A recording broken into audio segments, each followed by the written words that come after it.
Telangana అసెంబ్లీలోని committee హాల్లో అఖిలపక్ష సమావేశం కొనసాగుతోంది. Deputy CM Bhatti Vikramarka, Congress party senior నేత జానారెడ్డి అధ్యక్షతన ఈ సమావేశం జరుగుతోంది. బీజేపీ, బీఆర్ఎస్ ఈ సమావేశానికి రాలేదు. ఎంఐఎం నుంచి అక్బరుద్దీన్, సిపిఎం నుంచి జోలకంటి రంగారెడ్డి, జాన్ వెస్లీ హాజరయ్యారు. అలాగే సిపిఐ నుంచి కూనంనేని హాజరయ్యారు. అఖిలపక్ష సమావేశంపై తమకు ఎలాంటి సమాచారం లేదని బీజేపీ ఎమ్మెల్యేలు చెబుతున్నారు. డీలిమిటేషన్పై అఖిలపక్ష సమావేశంలో చర్చిస్తున్నారు. జనాభా ప్రాతిపదికన నియోజకవర్గాల పునర్విభజన జరిగితే తెలంగాణతో పాటు దక్షిణాది రాష్ట్రాలకు నష్టం జరుగుతుందని కాంగ్రెస్ భావిస్తోంది. డీలిమిటేషన్ను తమిళనాడు సీఎం స్టాలిన్ కూడా వ్యతిరేకిస్తున్నారు.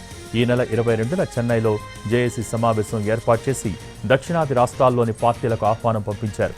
ఇటీవల ఢిల్లీలో సీఎం రేవంత్ రెడ్డిని, హైదరాబాద్లో మాజీ మంత్రి కేటీఆర్ను కలిసింది డీఎంకే బృందం. జేఏసీ సమావేశానికి హాజరు కావాలని ఆహ్వానించింది. ఈ సమయంలో తెలంగాణలో కూడా అఖిలపక్ష సమావేశం ఏర్పాటు చేసి డీలిమిటేషన్పై చర్చిస్తామని సీఎం రేవంత్ రెడ్డి చెప్పారు. అన్నట్టుగానే ఇవాళ కాంగ్రెస్ ఆధ్వర్యంలో అఖిలపక్ష సమావేశం నిర్వహిస్తున్నారు.